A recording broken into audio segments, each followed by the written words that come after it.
Bonjour à tous et à toutes et j'espère que vous passez une bonne classe. C'est très simple et très banal. On se retrouve aujourd'hui pour parler d'un film d'horreur très culte. C'est L'Exorciste de 1974 et réalisé par William Friedkin. Alors pour le coup, on va passer de suite au générique.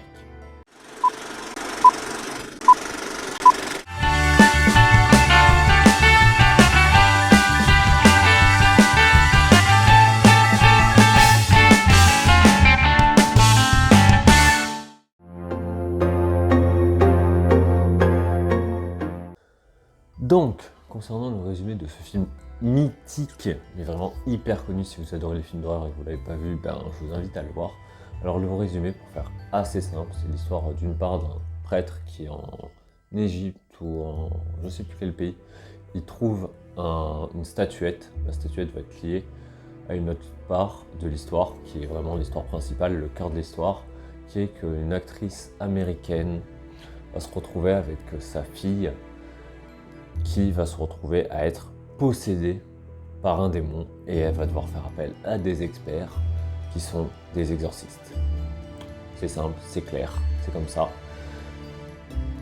Et voilà pourquoi vous l'appelle d'ailleurs l'exorciste. Maintenant, passons à la suite avec, cette fois pour le coup, exceptionnellement, je l'ai, mon avis sur le film.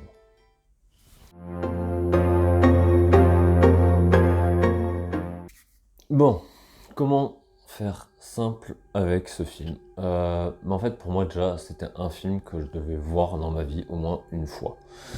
Je vais être honnête avec vous, il a quand même vachement vieilli. Il a vraiment vieilli. En voyant le film, j'ai vraiment eu l'impression de regarder quelque chose type nanar ou ce genre de truc. Surtout que les effets, surtout c'est au niveau des effets spéciaux que ça a beaucoup vieilli. Ce qui fait que parfois on a plus envie de rire qu'autre chose, en particulier les moments où il y a des insultes dites par une jeune fille de 12 ans, même pas. Ça pousse plus au rire qu'autre chose vu les mots qu'elle sort. Et je trouve ça voilà assez, assez drôle. Enfin le film est plus. Ça donne plus trop. Moi ça m'a pas trop donné l'impression d'horreur. D'une autre part, je tiens à le préciser quand même, je dis aujourd'hui parce que, encore une fois, à l'époque, genre quand le film est sorti, quand on était, en pensant aux spectateurs américains, en plus en Amérique, à l'époque où il est sorti, c'était en 1974, oui. Clairement, ça devait être quand même assez choquant pour un Américain d'entendre une jeune fille lâcher des mots que je ne peux pas dire sur YouTube. Il y a des expressions que YouTube, ça clignoterait rouge et ma vidéo se ferait ban en 2 minutes.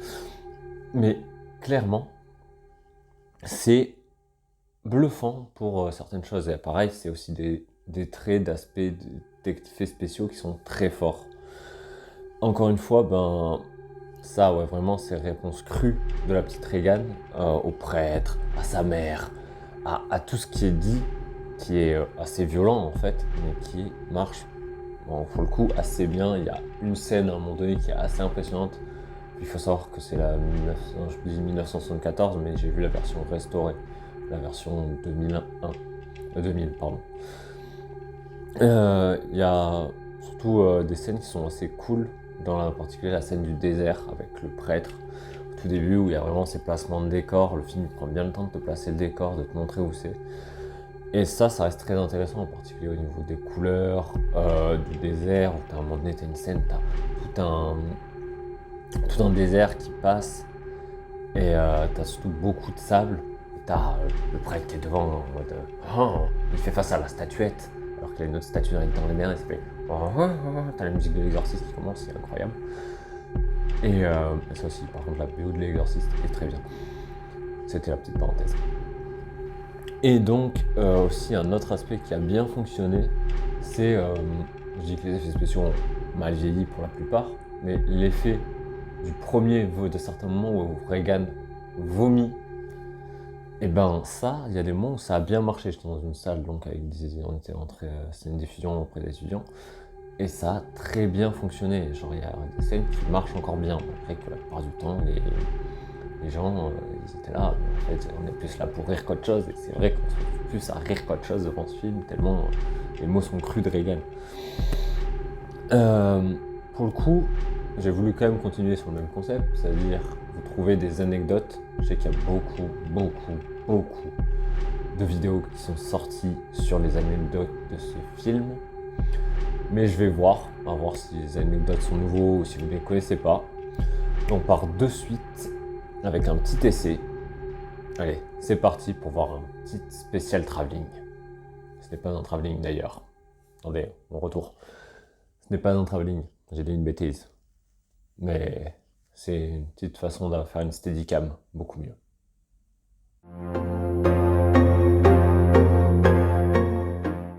Bien, lors du tournage de L'Exorciste, à un moment donné, il y a un magnifique plan, enfin le plan est très beau, où il y a la mère de Regan qui rentre chez elle et qui se met à monter les escaliers un à un, et elle est suivie tout du long par la caméra. Donc c'est un plan qui est très large, qui est très stable et tout, qui est magnifique. Ce plan est génial, mais il faut savoir un truc très drôle que j'ai vu en cherchant justement des anecdotes sur ce film, c'est que l'équipe technique à l'époque, ils disposaient pas de steadicam, donc de choses pour tenir la caméra de manière à ce qu'elle soit stable.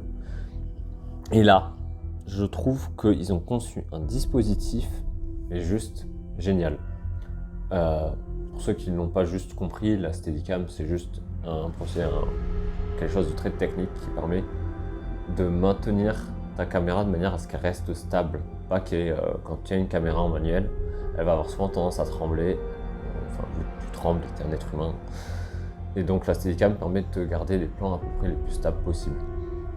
Ce qui est plutôt très bien.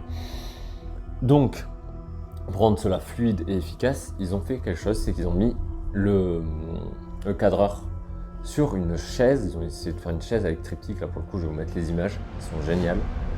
Et ils l'ont tiré, ils l'ont avancé avec le filin en même temps. C'est-à-dire que le mec il était sur une espèce de balançoire à 4 filins au-dessus des escaliers.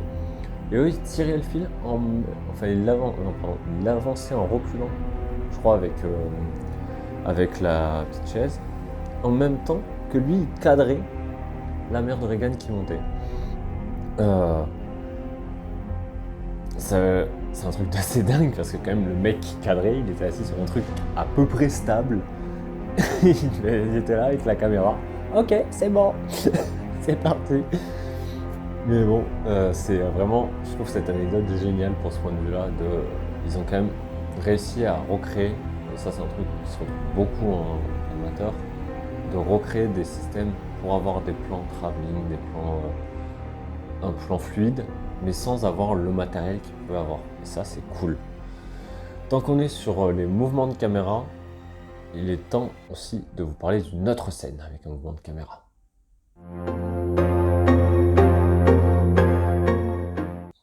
Bien, je vais vous mettre une scène, là, maintenant, et je vais vous poser une question.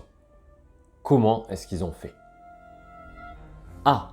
L'acteur tenait la caméra en tombant. B.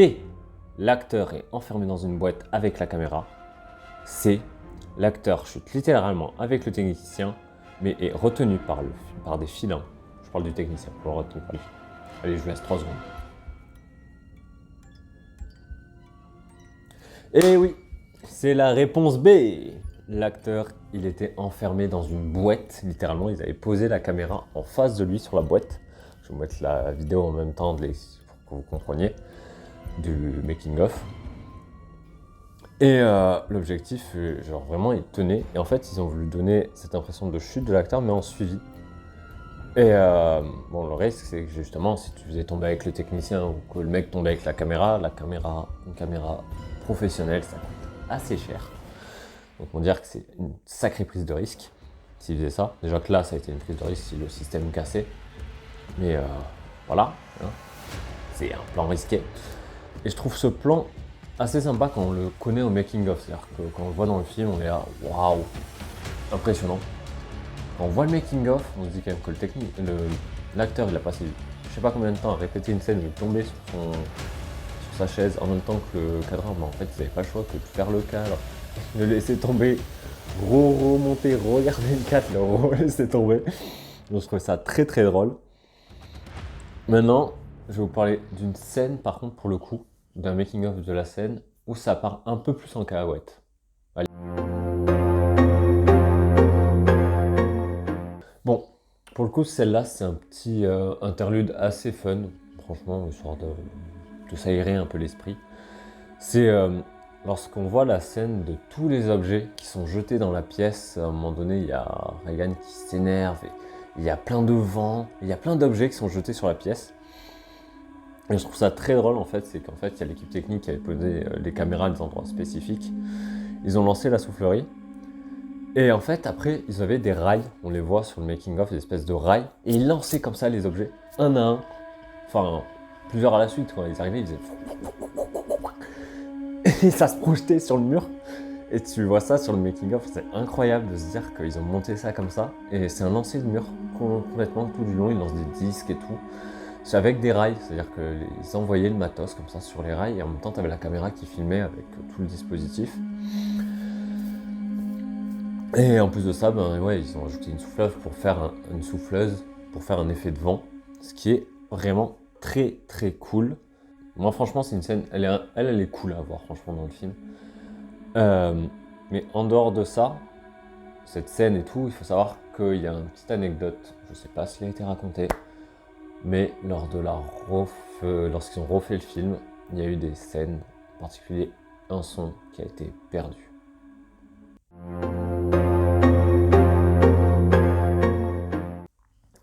Alors, il faut savoir qu'à l'origine, le film sorti en 1974, il avait 12 minutes en moins. Si vous voyez la version restaurée aujourd'hui, vous verrez une scène avec un médecin et la scène en particulier de l'escalier, où elle descend comme ça, qui n'était pas sortie à l'époque. Cette absence de scène, elle avait créé de la distance entre le réalisateur et l'écrivain. En effet, l'écrivain, si je me crois bien, normalement c'est l'écrivain, avait reproché clairement, mot pour mot, d'avoir brisé le cœur et l'âme du film au réalisateur. Je crois que c'est le producteur-réalisateur. Je ne saurais pas précisément, peut-être que je vous dis au niveau des postes, mais je sais que voilà, on avait reproché à la personne qui est allée voir les producteurs lors de la première diffusion du film. Alors on lui a reproché clairement, tu as brisé l'âme et le cœur du film, frérot. C'est hyper violent, franchement. Il faut savoir donc qu'après des années, soit 16 ans après, il y a la personne qui avait reproché ça au réalisateur qui l'a recontacté. Je lui ai dit, voilà, écoute, moi j'aimerais vraiment beaucoup que tu re-regardes ces scènes, que tu les remettes en place pour qu'on se fasse, pour que tu aies un nouvel avis, tu vois, pour qu'on recheck ça. Et donc, après ça, après cet échange-là, le réalisateur, il allait re-regarder ces scènes-là. Et donc, il les a réincorporées pour certaines, en particulier la scène par exemple où Reagan descend en araignée et elle crame comme ça là, avec du sang, parce qu'à l'époque il ne pouvait pas faire cette scène très poussée, c'est-à-dire qu'il normalement il ne pouvait pas la faire de cette manière très poussée. Par contre, vu qu'ils n'avaient pas le CGI, soit un truc d'effet spécial qui permettait justement de rendre très bien et de faire que l'effet spécial soit joli. Mais il y a une autre scène qui n'avait pas pu être faite, qui a été faite en 1974, mais que justement ils n'ont pas retrouvé. Parce qu'en fait, à la toute fin, par exemple, il y a le policier qui échange avec un autre prêtre et il lui propose d'aller voir un cinéma. Et comme il le raconte très bien, en fait, c'est comme vous le savez, si vous ne le savez pas, lors d'un film, on prend rarement le son à la caméra, on prend le son à part. Comme là, moi je prends mes vidéos, quand on prend une vidéo, tous les vidéastes le font, ils ont leur son sur la caméra, mais ils ont leur son à partir du micro. Ce qui leur permet d'avoir un son de meilleure qualité et une vidéo classique, quoi. Et donc ça, c'est important, mais lorsqu'ils ont voulu refaire le film, ils ont cherché partout et la voix de Kinderman n'a pas été retrouvée. Ça fait un truc, ce qui fait qu'il y a une scène, c'est-à-dire qu'il a pu rester après presque 12 minutes, mais par contre cette scène-là, elle s'est barrée en l'air parce que ça se trouve en plus il prenait un micro-cravate à part. Donc s'il prenait un micro séparé les deux acteurs, en fait si tu pommes le fichier micro d'un de tes acteurs, bah ouais, ta scène, elle saute complètement. Ce qui est très ballot. Mais je ne sais pas si vous le saviez, mais le choix de la ville de Georgetown, c'est dit bien l'anglais, Georgetown, ça n'a pas du tout été un hasard pour l'équipe.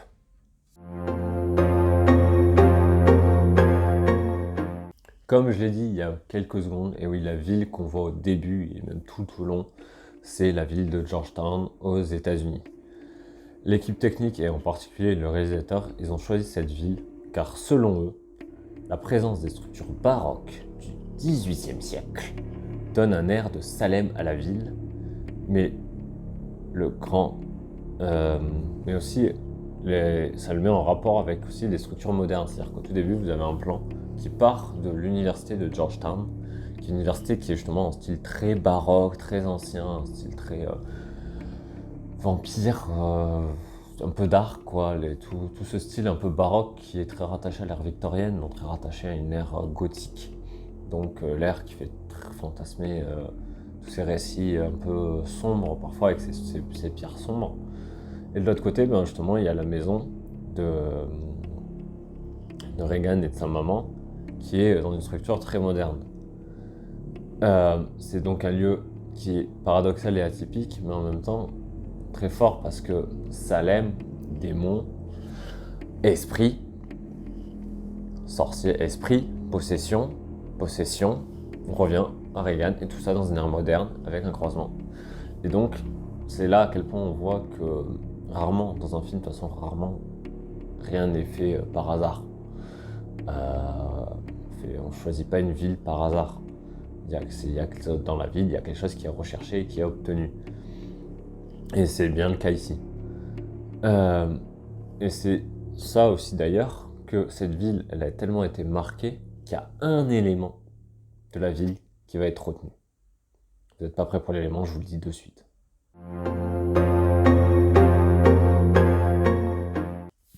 Alors, à la fin du film, dans un élan héroïque, le prêtre, hein, le prêtre, il y a un prêtre qui fait de la boxe, je ne sais jamais le nom. En fait, il dit au démon Pazuzu, vas-y, viens dans mon corps, viens. Et en fait, le démon le possède, il se jette par la fenêtre, et t'as toute une scène où il se jette par la fenêtre, il tombe, il dévale des escaliers comme ça. Et c'est là où je vous dis que vous n'êtes vraiment pas prêts. En fait, dans cette scène, il dévale énormément violemment les escaliers, donc vous avez mis des sécurités, etc. Hein. On ne jette pas un acteur par la fenêtre. Et on évite au minimum de le faire se tuer. Sachez donc que cet escalier, je parle pas de la maison, je parle de l'escalier. Vous entendez bien, escalier, est devenu hyper populaire à Georgetown, en particulier pour ceux qui ont vu le film. Genre t'as la maison, t'as une maison, t'as une université, t'as un hôpital. Eh ben non. Enfin l'hôpital c'est pas vraiment un hôpital. Mais t'as quand même une maison, une université. Non, les gens ils retiennent l'escalier. Va savoir. Après la scène est impressionnante, je comprends.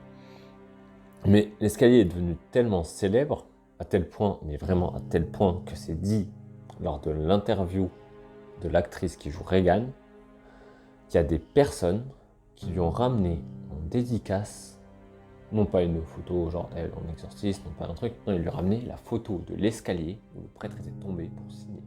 Roll down all those hundreds of stairs that have become so famous. People bring me pictures of the stairs to sign. That's how famous those stairs are. People travel around the world to see those stairs. Vous imaginez? Genre tu fais un film, t'as des gens qui se ramènent, ils font ouais, j'ai adoré l'exorciste et tout, je suis grand fan. Tu peux me faire un autographe? Tu vois quoi sur l'autographe? Un escalier. faut se dire, c'est géant. C'est la star du film, l'escalier. En vrai, c'est Matrix. Genre, tu vois, remise des Oscars. Hein. Alors, pour le meilleur décor de l'année, il est remis à l'escalier dans l'exorcisme. Waouh, c'est un truc de ouf. C'est un truc de dingue, ça me tue.